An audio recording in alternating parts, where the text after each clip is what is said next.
or you think you know Iran. Stop. Because for most of the world, Iran has been flattened, reduced to a single story. A headline: politics, tension, conflict, sanctions, nuclear programs, regional power struggles.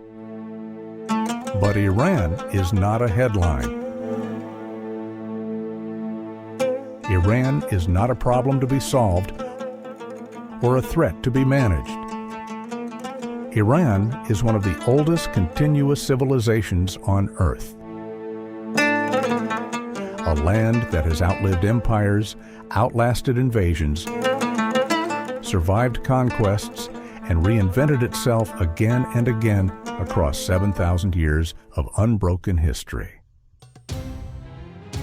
It's 1.6 million square kilometers of contradictions and surprises, where deserts burn under 50-degree heat, while mountain peaks stay crowned in snow year-round, where cities of 9 million pulse with traffic, tech startups, and underground music scenes, and just beyond them, villages frozen in time still breathe ancient rhythms. Here, you can stand inside the ruins of a 2,500-year-old empire that once ruled from Egypt to India, and then drive 3 hours to forests so ancient they survived the Ice Age. A green world that predates human civilization itself. You think Iran is only sand and oil rigs? Wait until you see coral reefs teeming with life, sea turtles hatching under moonlight, and coastlines that glow gold under a Persian Gulf sunset. This film is not here to argue, not to defend, not to excuse, not to condemn. It's here to reveal, to show you the Iran that doesn't fit the narrative, the Iran that feels impossible until you see it with your own eyes. This is Iran, unveiled. And if you want more documentaries that uncover the world beyond headlines, hit subscribe to Travel Framed. Because we're done accepting the simple stories. We're just getting started. We begin where Persia begins. 2,500 years ago, on this dusty plain near Shiraz, Darius the Great built Persepolis, the ceremonial capital of an empire that stretched from Egypt to India, the largest empire the ancient world had ever seen. At its peak, the Achaemenid Empire ruled over 44% of the world's population. Think about that. Nearly half of all humans alive answered to Persian kings. These aren't just ruins. Every stone tells a story. These bas-reliefs show delegations from 23 nations bringing tribute: Babylonians with lions, Egyptians with ivory, Greeks with fine cloth, Ethiopians with tusks. This was the United Nations before the concept existed. The inscription above us reads, "I am Darius, great king, king of kings, king of countries, king of this great earth, far and wide, by the grace of Ahura Mazda."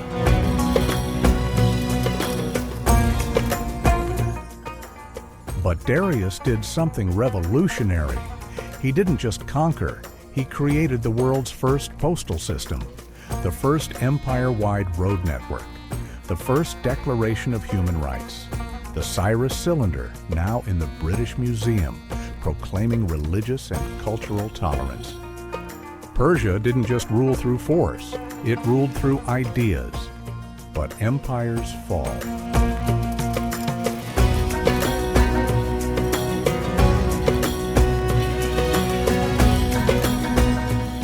In 330 BC, Alexander the Great burned Persepolis to the ground. Some say accidentally during a drunken party.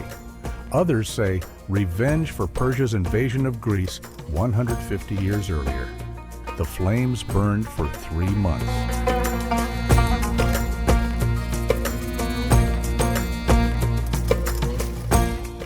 The wealth Alexander looted required 20,000 mules and 5,000 camels to carry away.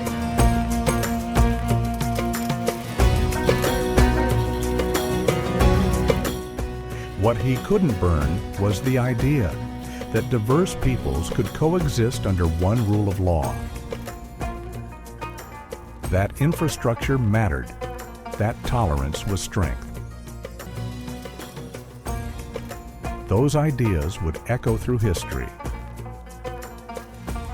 Through Rome, through Islam's Golden Age, through the Enlightenment, and they still define Iran today.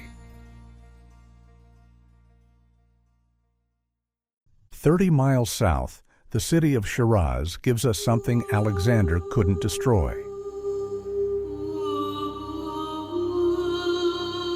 Beauty reborn. This is the Nasir al-Mulk Mosque, but locals call it the Pink Mosque. Built in 1888, it's famous for one otherworldly hour each morning. As the sun rises, light pierces through stained glass, transforming the prayer hall into a kaleidoscope. It's not just architecture. It's a conversation between light and faith, geometry and the divine.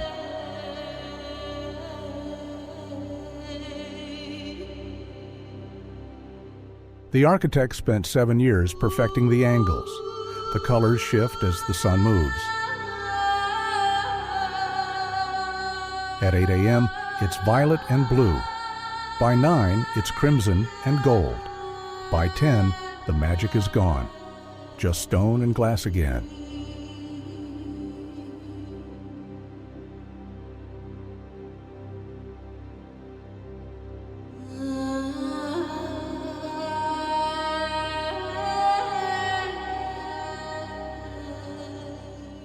Shiraz has always been Iran's cultural heart. The poets Hafez and Sadi are buried here, their words still recited at weddings, whispered in bazaars, painted on walls. Hafez lived 700 years ago. His poetry, ghazals of love, wine, and mysticism. Every Iranian household owns his divan. On Persian New Year, families open it randomly for fortune-telling. Whatever verse appears, that's your prophecy for the year. It's called Fal-e-Hafez. When Iranians face difficult decisions, they consult Hafez, not a priest, not a politician, a poet who's been dead for 700 years. That tells you something about Persian priorities. His tomb isn't just a grave, it's a pilgrimage site, not religious, literary. Couples come here to read poetry under cypress trees. Students come to find inspiration. The elderly come to remember when poetry mattered more than politics. And Sadi, the other great. His most famous line is carved at the entrance of the United Nations headquarters in New York. Human beings are members of a whole in creation of one essence and soul. If one member is afflicted with pain, other members uneasy will remain. Written in 1258. Still true, still needed.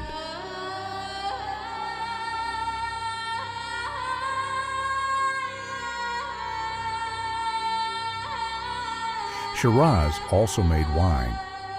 Before the Islamic Revolution, Shiraz wine was world famous. Yes, the same Shiraz grape grown in Australia today, brought from here by French traders centuries ago. Now, alcohol is illegal in Iran. The vineyards grow table grapes. But old Iranians remember when Persian wine flowed freely at celebrations. In a land often defined by power and conquest, Shiraz chose poetry and beauty. And when everything else fell, poetry survived.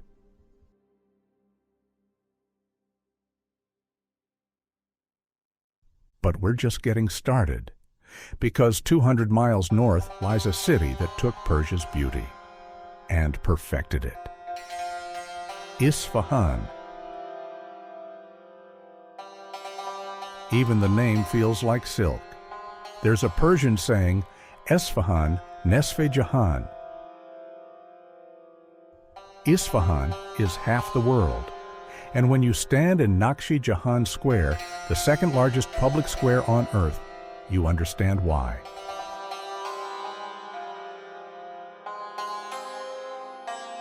This 17th century masterpiece was the vision of Shah Abbas I. He wanted to prove that Persia could rival the Ottomans in Istanbul, the Mughals in Delhi, even Europe's greatest cities. So he built this.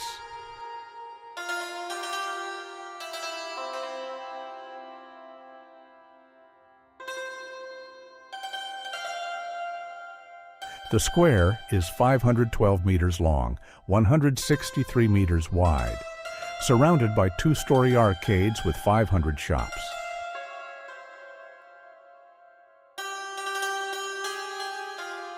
At each end, a mosque. On the west side, a palace. Every building a masterpiece.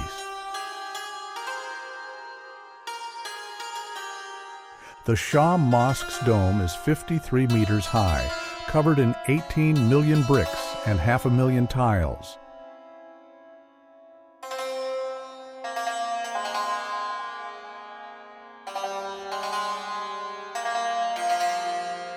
Each tile hand-painted, hand-glazed, hand-placed.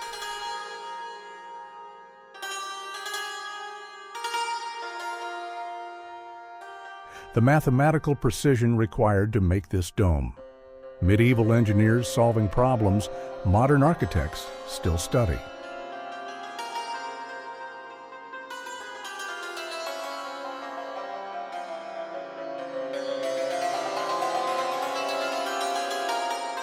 Step inside and clap once.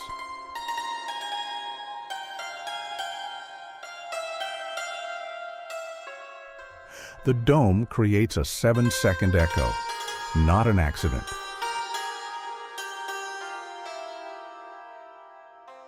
Engineered 400 years ago so that a single call to prayer would reverberate throughout the space, reaching thousands.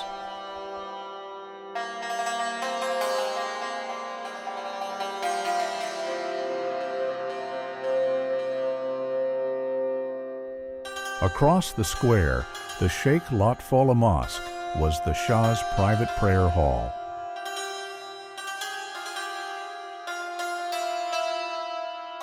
No minarets, because it wasn't for public worship. No courtyard, because the Shah entered through an underground tunnel from his palace. Just perfect geometry and the most intricate tile work in Iran. Look close. The peacock patterns change color as you move. The tiles contain crushed lapis lazuli brought from Afghanistan. At different angles, they shift from blue to gold to green. The dome's interior features a peacock tail, 33 feathers, representing the 33 years of Prophet Muhammad's mission.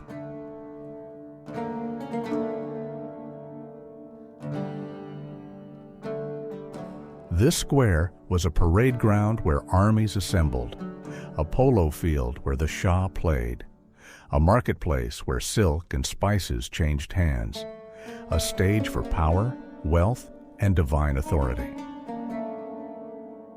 Today, families picnic here, kids kick footballs, lovers stroll hand in hand, street vendors sell ice cream.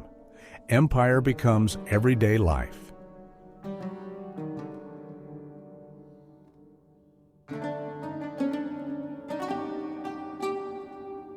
But Isfahan's soul lives on its bridges.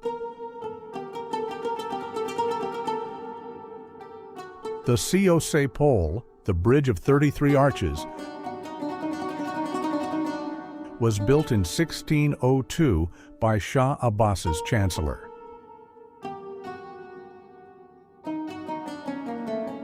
It's 295 meters long, not just a crossing, a piece of architecture meant to be experienced.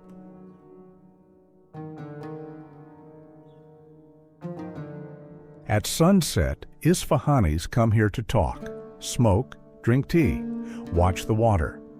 On the lower level, you can walk through the arches, letting the river rush past your feet.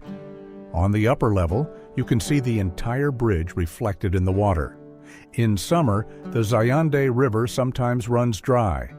Climate change, upstream dams, drought. The river that gave Isfahan life is slowly dying. But even when there's no water, people still come to the bridge. Because it's not about crossing, it's about gathering. A mile upstream, Kaju Bridge is smaller but more intimate.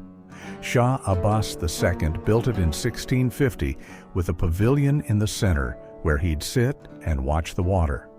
The bridge has sluice gates. It could dam the river, creating a small lake for royal boats. 2 tiers. You can walk above or below. At night, the bridge is lit with golden lights reflecting in the water. Musicians sometimes perform in the arched chambers. The acoustics, like everything Persian, are engineered for beauty. These bridges say something fundamental about Persian engineering.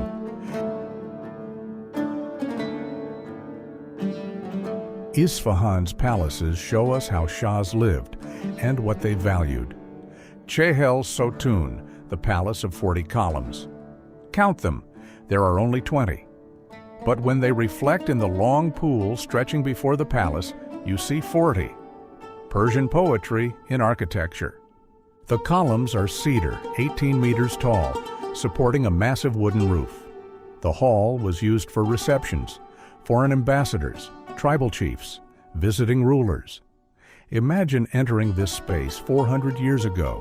The columns, the pool, the murals inside, showing the Shah's victories.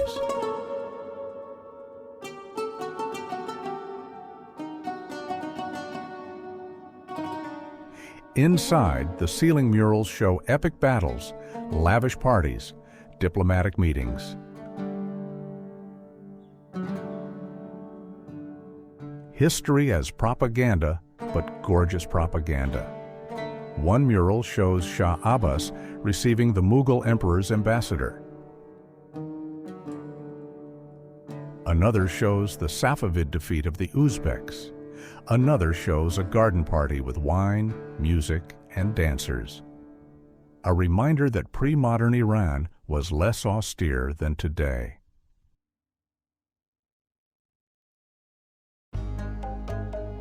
Across the gardens, Hasht Behesht, 8 paradises. An octagonal pleasure pavilion built in 1669. The Shah would escape here from the formality of court. Every surface carved, painted, gilded. Stained glass windows casting colored light. Stucco work so intricate it looks like lace.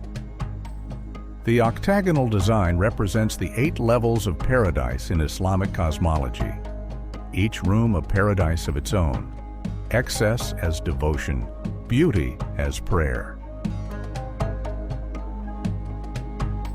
And looming over the square, the Ali Kapu, the High Gate, 6 stories of power. The name means sublime port, borrowed from Ottoman Turkish.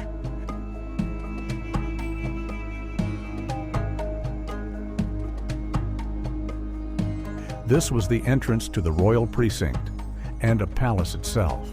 The 3rd floor has a massive balcony overlooking the square. The Shah would sit here, watching polo matches, military parades, executions. It was theater. The people below performing for the Shah above performing monarchy. But climb to the top floor and you find something unexpected. The music room. The ceiling is carved with cutout shapes. Vases, bottles, cups, instruments. They're not decoration. They're acoustic panels designed to absorb and amplify sound so the Shah could listen to concerts in perfect clarity.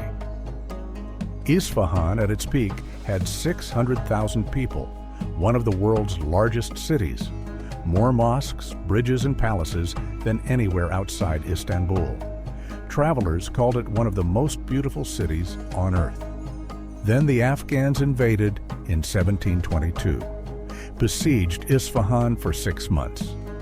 80,000 people died of starvation. The city fell. The Safavid dynasty collapsed, and Isfahan, half the world, became a shell of itself. But beauty is stubborn. The bridges still stand, the mosques still glow, and Iranians still come here to remember when their civilization led the world.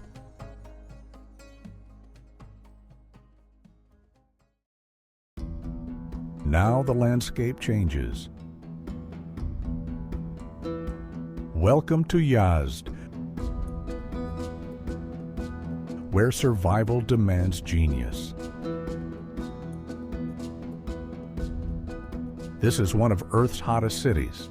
Summer temperatures hit 50 degrees Celsius, 122 Fahrenheit. Some days, 55. That's hot enough to cook an egg on the sidewalk. And yet, people have lived here for 5,000 years. How? Look up. Those towers aren't minarets. They're badgirs, wind catchers. Some are 33 meters tall. They work on a simple principle: hot air rises, cool air sinks. The tower catches any breeze, no matter how slight, and funnels it down into the house. Meanwhile, hot air escapes through the top. No electricity, no fans, just physics and 3,000 years of experimentation.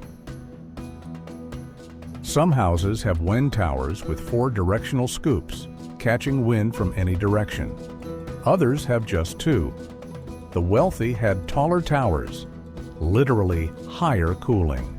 Status symbols that actually worked.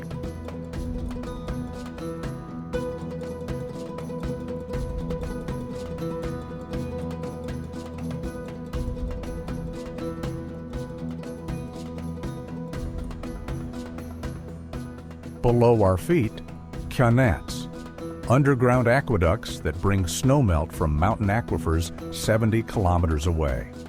Some qanats run 40 kilometers, descending gradually to maintain flow. They're 10 to 100 meters deep, protecting water from evaporation in the desert heat. UNESCO calls them masterpieces of creative genius. Yazd has 3,000 of them, some 2,500 years old, still flowing. To build one, diggers would excavate vertical shafts every 50 meters, then tunnel horizontally to connect them. Dangerous work. Many died. But qanats turned deserts into cities. They allowed life where life shouldn't exist. This isn't just adaptation. This is thriving where you shouldn't be able to. But Yazd's oldest secret is faith. This flame has been burning for over 1,500 years. It's never gone out, not once, not during invasions, not during earthquakes, not during revolutions. For 1,500 years, someone has kept this flame alive. This is a Zoroastrian fire temple. Zoroastrianism is one of humanity's oldest monotheistic religions, older than Christianity, older than Islam, older than Judaism in its current form. It may be the first monotheistic religion. Scholars still debate. Zoroaster, the prophet, lived maybe 3,500 years ago, maybe 2,600.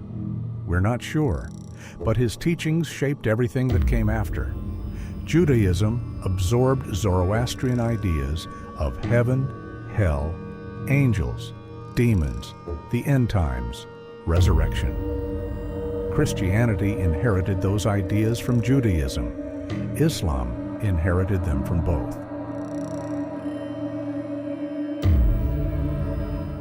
When Arab Muslims conquered Persia in the 7th century, Zoroastrians fled to the mountains, to India, where they became the Parsi community, to Yazd, where they held on. Outside the city, 2 towers rise from the desert, the Towers of Silence. For 3,000 years, Zoroastrians brought their dead here. Bodies were placed on top, exposed to the elements and vultures. Not disrespectful, the opposite. Iran banned the practice in the 1970s for public health reasons. Now the towers stand empty, monuments to a fading faith. Once, Zoroastrians ruled Persia for 1,000 years. Today, fewer than 30,000 remain in Iran, maybe 100,000 worldwide. But in Yazd, the flame still burns. And every day, a priest adds sandalwood, keeps the faith alive, refuses to let 3,500 years of history die.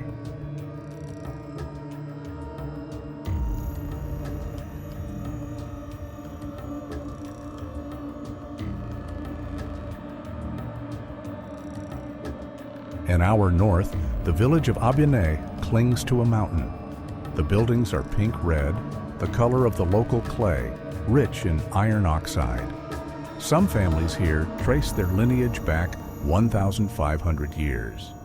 Generation after generation, living in the same houses, walking the same alleys, keeping the same traditions.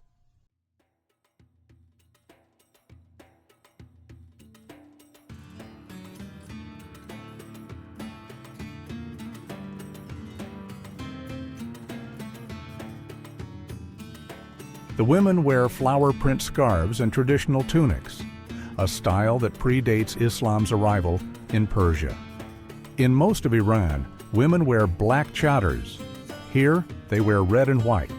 It's not rebellion, it's continuity. The dialect they speak is closer to Middle Persian, the language of the Sasanian Empire, than to modern Farsi. Linguists come here to study how Persian sounded 1,500 years ago.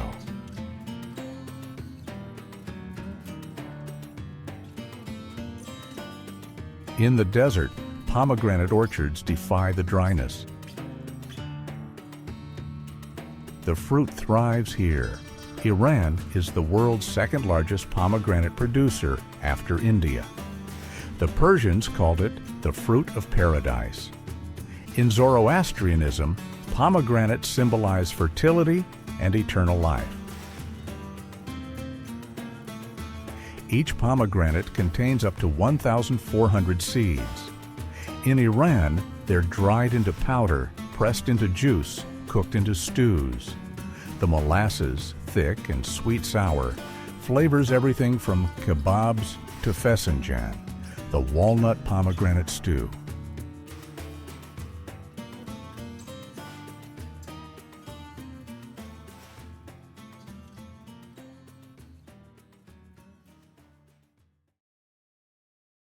Northwest, near the city of Tabriz, something extraordinary hides in the mountains. Kandovan, a village carved into volcanic rock, not built on the mountain, carved into it.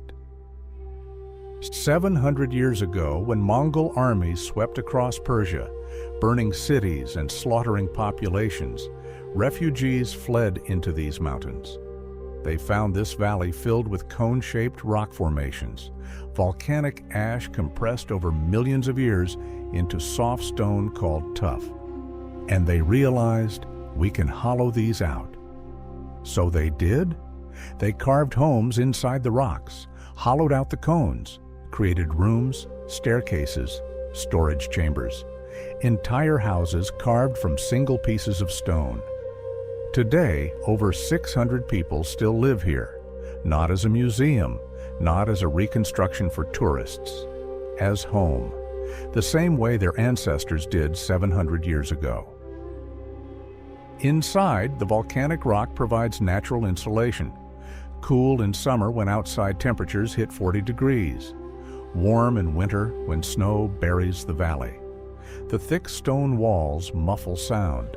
It's quiet, peaceful, like living inside the mountain's heart.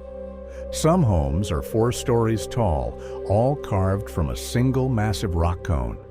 Staircases spiral up through carved corridors. Windows peek out at angles. Doors appear where you'd never expect them. It's like a hobbit village. If hobbits lived in volcanic spires instead of grassy hills. The ground floors, house animals. Donkeys, chickens, sheep. The second floors are living spaces. Third floors for sleeping. Fourth floors for storage. Everything vertical because horizontal space is limited. Walk through Kandovan's alleys and you walk between giant stone teeth. Some painted white, some left natural brown. Prayer flags flutter between them. Smoke rises from carved chimneys. Children play in spaces their great-great-great-grandparents carved. It looks alien, like a Dr. Seuss illustration brought to life. Like something humans shouldn't be able to inhabit. Like a fantasy village from a video game. And yet, 700 years, 20 generations, still here, still home. Kandovan says something fundamental about Iranians. When the world becomes impossible, they don't leave, they adapt. They carve homes from mountains. They turn volcanic disasters into architecture. They make the impossible every day. There are only 2 other places like this on Earth, Cappadocia in Turkey and parts of Afghanistan, but Kandovan is the only one still fully inhabited as a living village rather than a tourist site. UNESCO keeps trying to list it as a World Heritage Site. The villagers keep refusing, because once it's a heritage site, it stops being home. It becomes a museum, and they're not interested in being exhibits. So Kandovan remains what it's always been.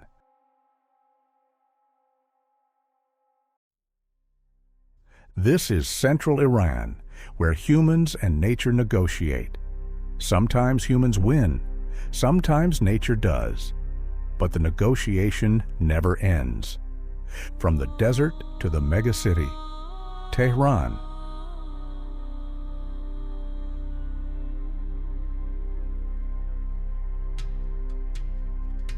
One in 5 Iranians lives here, Iran's beating heart. This is the paradox, a theocratic government presiding over one of the Middle East's most educated, young, and internet-savvy populations. 60% of Iranians are under 30. They listen to Western music. They debate politics in cafes. The government would rather they didn't notice. That tower piercing the clouds?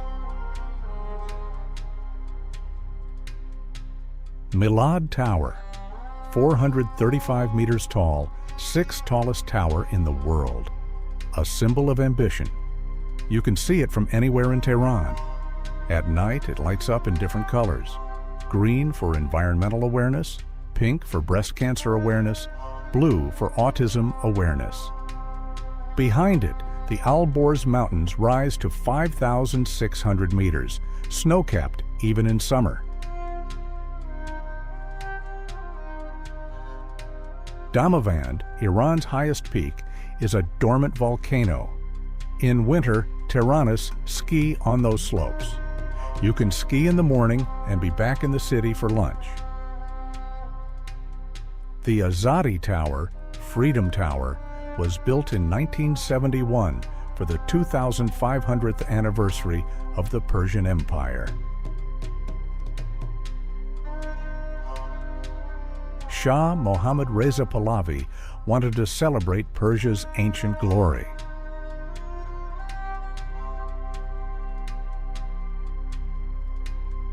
The tower's white marble curves blend pre-Islamic Sasanian arches with Islamic geometry, a fusion of Iran's layered identity.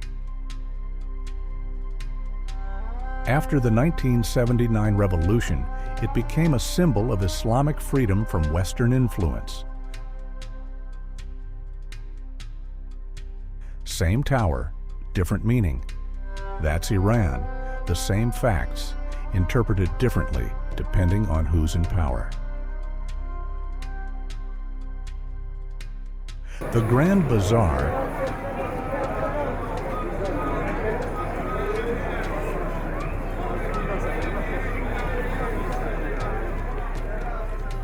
is 10 kilometers of winding corridors, vaulted brick ceilings, shafts of light piercing through skylights. You can buy saffron for $1,000 a pound, hand-woven carpets worth $50,000, gold jewelry, spices, Persian turquoise, or a Samsung phone, ancient and modern side by side. It's been Tehran's economic engine for 200 years, surviving the Qajar dynasty, the Pahlavi dynasty, the Islamic Revolution, the Iran-Iraq War, sanctions, and recessions.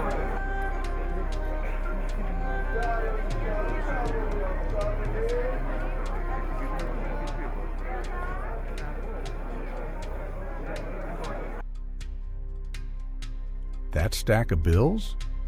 Iran's currency, the rial. It's lost 90% of its value since 2018, when the U.S. reimposed sanctions. A middle-class Iranian watches their savings evaporate. A salary that bought a month of groceries now buys a week. Snow blankets the city in white.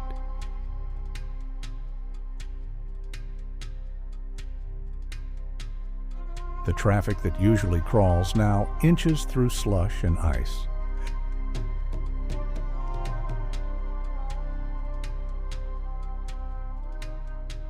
Cars slip on icy boulevards.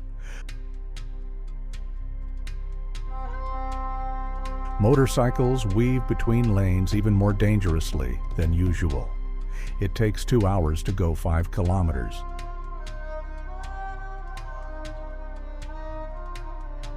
But Tehranis are used to it. Patience becomes survival. When the snow falls heavy enough, those mountains behind the city become a playground.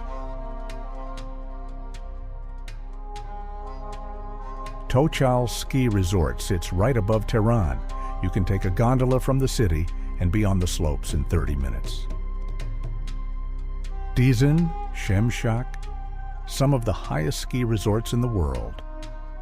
Skiers carve through powder at 3,000 meters. Below them, Tehran spreads out like a carpet of concrete and smog. It's surreal. You're skiing above a city of 15 million, the same city where women fight for the right to show their hair, where VPNs are essential tools, where the economy teeters.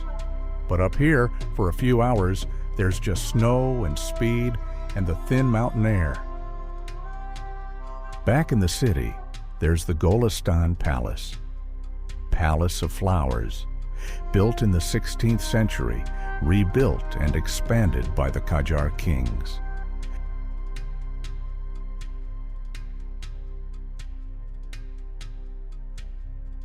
This was the seat of Persian power for 400 years.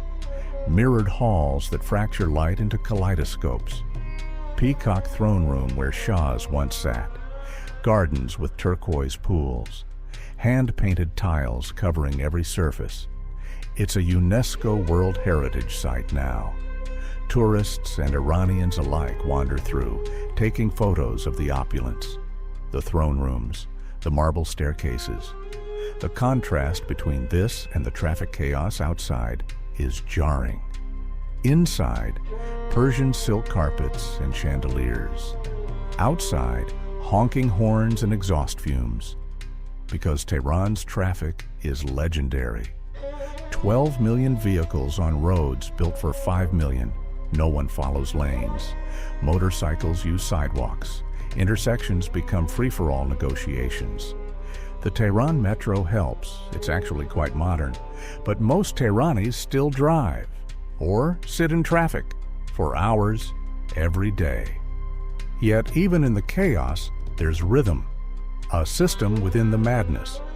Iranians navigate it all: the traffic, the sanctions, the restrictions, the contradictions. This is Tehran. Ancient palaces and ski resorts above the clouds, traffic jams and snow days, tradition and rebellion existing side by side. A city where 15 million people wake up every morning and make it work.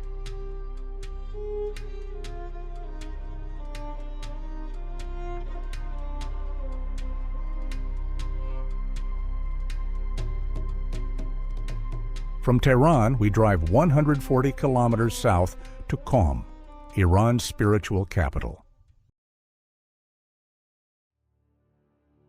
This is the shrine of Fatima Masumeh, sister of the 8th Shia Imam, Imam Reza. She died here in 816 AD while traveling to see her brother.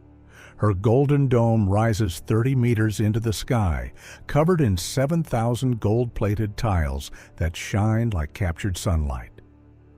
Pilgrims come from across the Shia world, from Lebanon, from Iraq, from Pakistan, from Bahrain, to pray at her tomb, to seek blessings, to fulfill vows made in desperate moments. Inside, the air hums with devotion, men and women in separate sections, divided by Islamic custom, touching the silver zari that surrounds her tomb, whispering prayers, weeping openly, hoping desperately.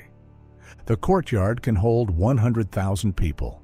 At Ashura, it overflows, a sea of black-clad mourners, the sound of collective grief echoing off the tiles.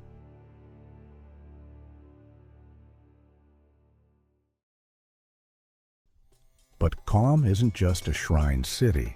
It's the intellectual heart of Shia Islam. Over 200 religious schools called houses fill the city. 50,000 seminary students dressed in brown robes carrying thick books under their arms. They debate theology in courtyards, study Islamic jurisprudence in centuries-old classrooms, memorize Quran in quiet chambers. The Ayatollahs who shape Iran's religious policy, they studied here. Ayatollah Khomeini taught here before leading the revolution. The clerics who issue fatwas that affect millions, they trained in these schools. Supreme Leader Khamenei studied here. This is where Iran's theocracy thinks, where religious scholars parse texts, interpret law, guide the nation's conscience. To understand modern Iran, you must understand Qom. Faith isn't decorative here. It isn't Sunday mornings and forgotten by Monday. It governs, it shapes laws, it influences elections, it defines what's permitted and what's forbidden. It determines what children learn in schools. Whether you agree with it or not, whether it makes you uncomfortable or gives you comfort, this is the heart-pumping blood through Iran's political system. This is where religion becomes power, where spirituality meets statecraft, where ancient texts govern modern lives. And for millions of Iranians, it's simply home, a place where faith feels possible in a confusing world, where the divine feels close, where questions about meaning have answers. Qom is both the most powerful city in Iran and the most misunderstood.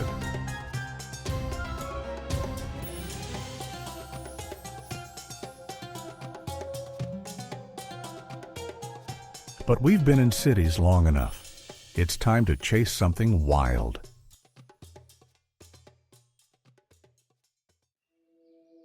If you've only seen Iran in headlines, this will break your brain. These are the Hyrcanian forests, a UNESCO World Heritage Site stretching 850 kilometers along the Caspian coast.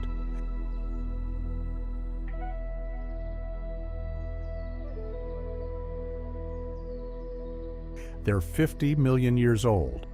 That means these forests existed when saber-toothed cats roamed the earth, when the Himalayas were still rising, when Africa and Asia were still colliding. They survived the Ice Age.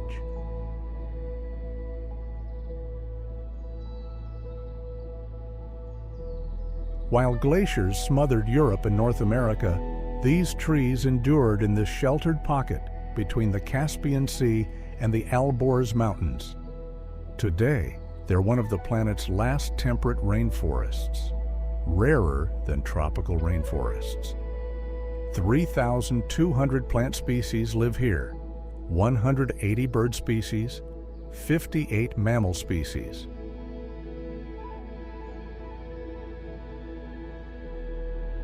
Persian leopards stalk the understory, fewer than 1,000 left. Brown bears feast on berries in autumn, fattening for hibernation. The Caspian snowcock, a bird found nowhere else on Earth, calls from the cliffs. Wild boar root through the undergrowth. Jackals hunt in packs.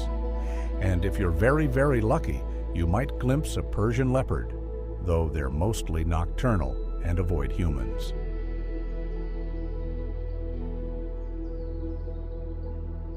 And the silence. Walk deep enough and all you hear is mist condensing on leaves, water dripping, the forest breathing, no cars, no planes, no human noise, just green, layered green, stretching in every direction.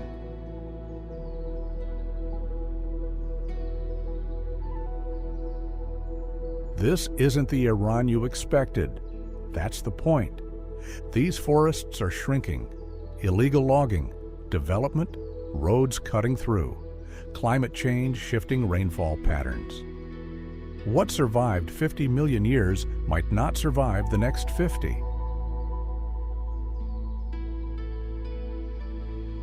In winter, the waterfalls freeze. Ice climbers come from across Iran to scale these walls of frozen water. It's dangerous, beautiful, and utter. Families here have been neighbors for centuries, literally living on top of each other, making it work. There's a metaphor in here somewhere about Iran: density, history, adaptation. Finding ways to coexist when there's no space to separate. Is arid. The north side, facing the Caspian, is wet. Clouds from the sea hit the mountains and dump their moisture. Up to 2,000 millimeters of rain a year on the north side, almost nothing on the south.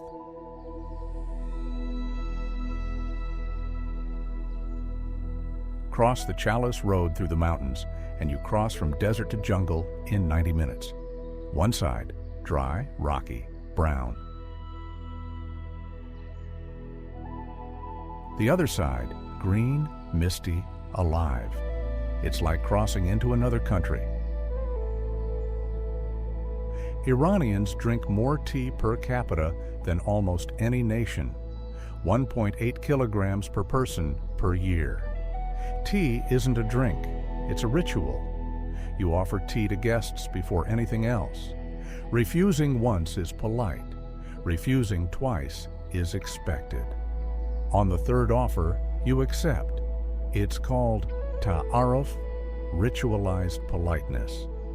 The tea is served in small glass cups, strong and black, with sugar cubes held between the teeth while you sip, never with milk. Sometimes with cardamom, saffron, or rosewater. The plantations were started in 1882 when Prince Mohammed Mirza Kashef al-Sultaneh smuggled 3,000 seedlings from India. He planted them in Gilan province. They thrived. Now, Iran produces 60,000 tons a year. Not enough to export much, but enough to keep Iran drinking. Clinging to these mountains is Masule, a village so steep that rooftops become streets.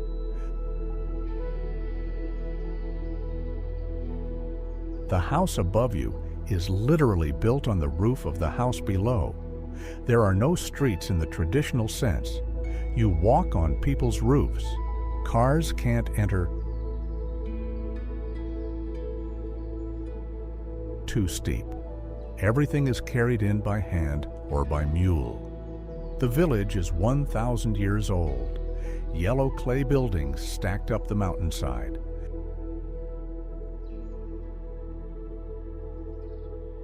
narrow stairs, hidden alleys, mist rolling through every morning.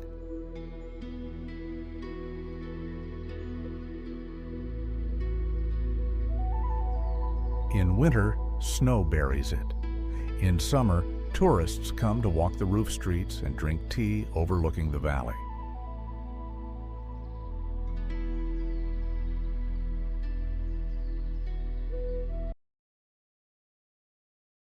Across Iran's deserts and coasts, you see the same pattern: knocked down, getting back up. Harshness transformed into beauty. Disaster met with determination.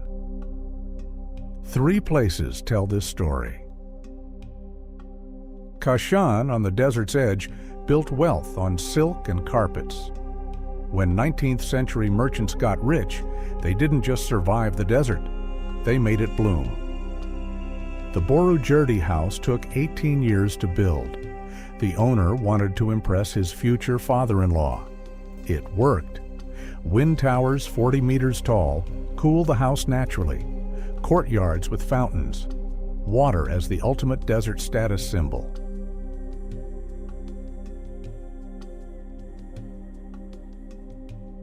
Inside, every surface is art.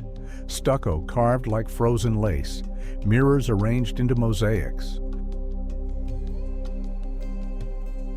Stained glass turning sunlight into jewels. This wasn't just wealth, it was defiance. We can make paradise in hell. The Tabatabai house next door is even more elaborate. The Abbasi house shows how merchants competed through architecture, each trying to outdo the other in beauty. Nearby, Persian gardens prove the point. Symmetrical layouts representing the 4 elements. Water channels as rivers of paradise. Humans don't just survive harsh environments, they transform them. These gardens influenced the Taj Mahal, the Alhambra, everywhere Persia touched. But beauty is fragile. 900 kilometers southeast, the city of Bam learned this the hard way. In 2003, an earthquake struck, magnitude 6.6. At 5:26 a.m., most people were asleep. 26,000 died. And the Argi Bam, the largest adobe structure on Earth, standing for 2,000 years, collapsed in 15 seconds. This Silk Road fortress, this desert city within walls, turned to dust. But Iranians don't accept endings. UNESCO and Iran spent 2 decades reconstructing it, mud brick by mud brick, not as a museum piece, as a monument to refusal. Walk through now and you see both, ruins that remember the dead and walls rising again for the living. It's the Iranian story, tragedy met with stubborn rebuilding. And sometimes reinvention takes a different form.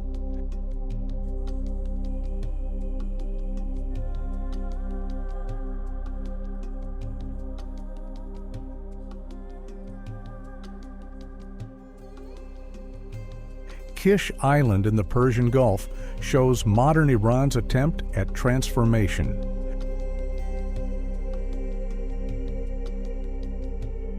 A free trade zone, beaches, resorts. Iran's answer to Dubai.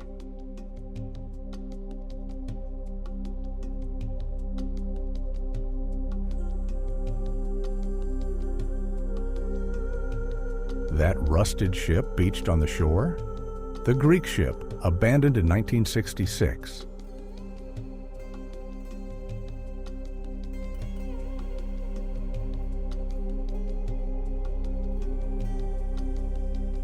Now it's Kish's most famous landmark. Iranians take wedding photos here. One nation's shipwreck becomes another's treasure. Even failure gets repurposed.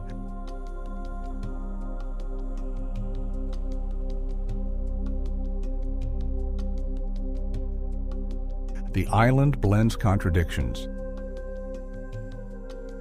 Medieval ruins of Harire port city crumble next to luxury hotels.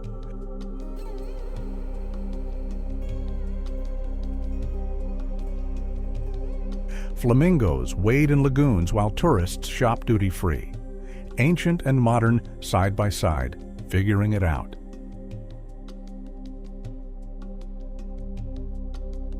Below the surface, coral reefs teem with life. Surgeonfish, sea turtles, marine ecosystems thriving in warming waters.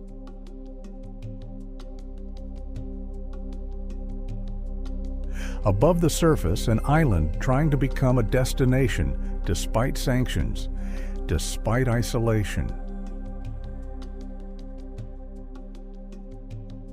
Whether it succeeds doesn't matter as much as the attempt. Kish represents what Iran does: adapts, survives, reinvents.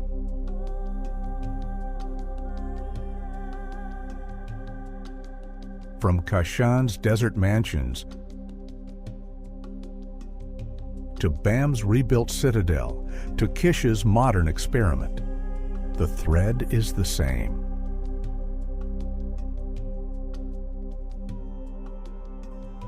Iranians don't accept impossible.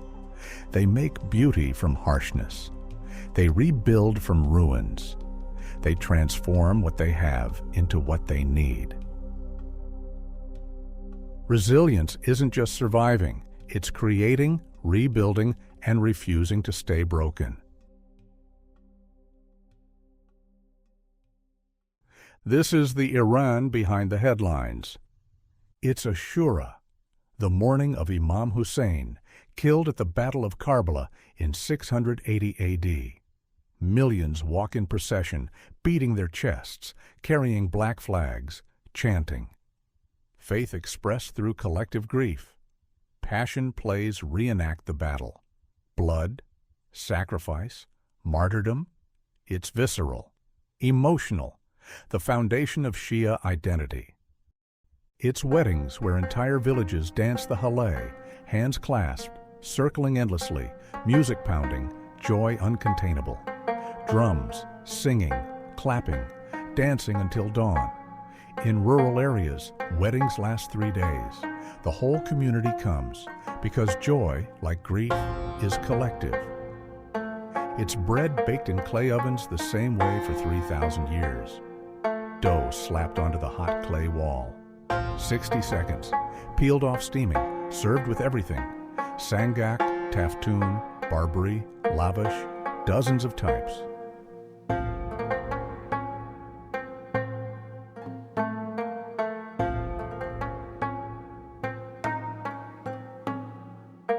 It's kebabs grilled over charcoal.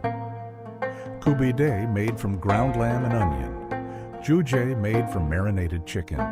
Barg made from tender beef. The smell of smoke and meat and saffron rice. It's gourmet sabzi, Iran's national dish.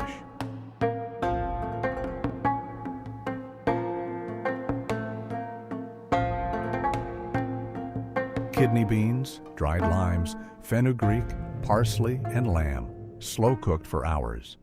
Every family has their version. Every grandmother swears hers is best. The lime gives it a sour tang. The fenugreek makes it earthy. The long cooking makes it rich.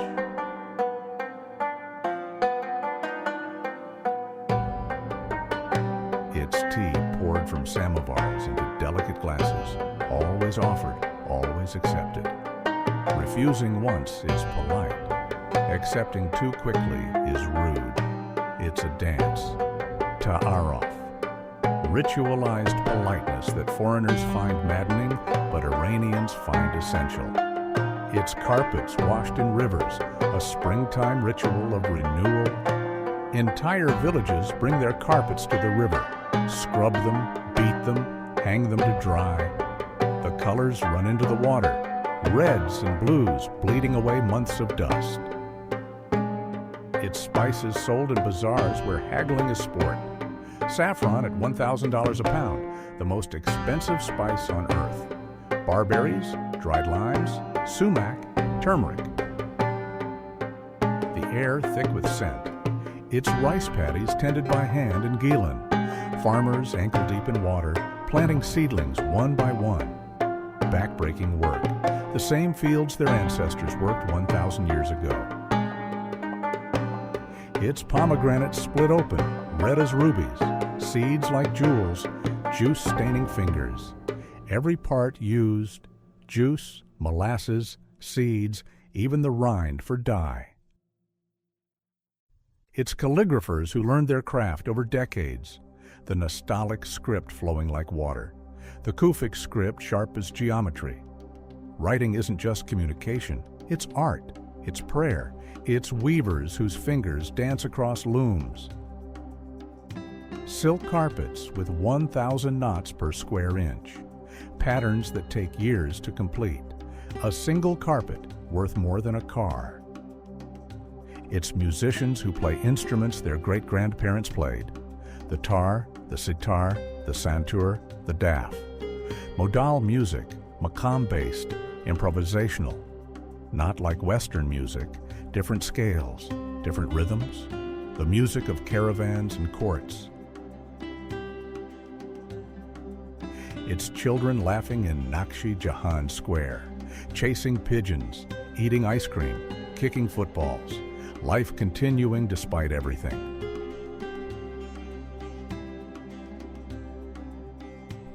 It's elders praying at dawn, touching foreheads to prayer stones, whispering verses memorized in childhood, faith as muscle memory.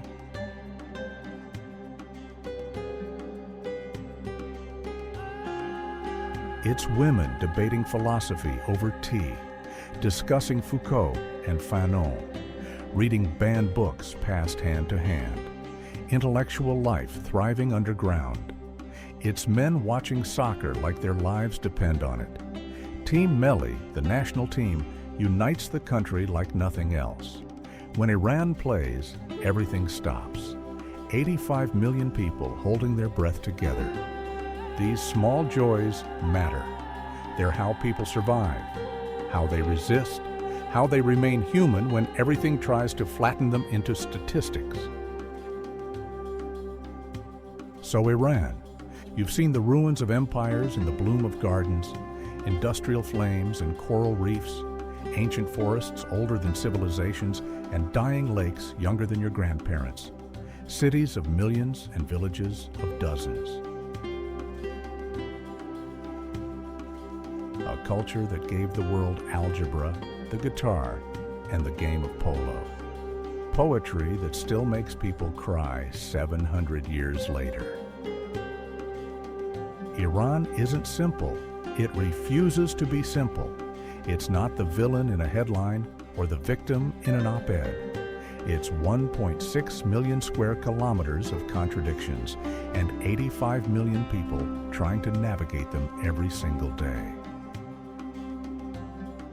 The poet Rumi, yes, Persian, wrote 800 years ago, "Out beyond ideas of wrongdoing and right-doing, there is a field. I'll meet you there." If this film changed how you see Iran, subscribe to Travel Framed. We're uncovering the world's most misunderstood places, one story at a time. Places flattened into headlines, places reduced to politics, places that deserve to be seen in full. Comment which place surprised you most. Which Iran did you not expect to see? The forests, the reefs, the poetry, the complexity? And if you made it this far, through the full story, thank you.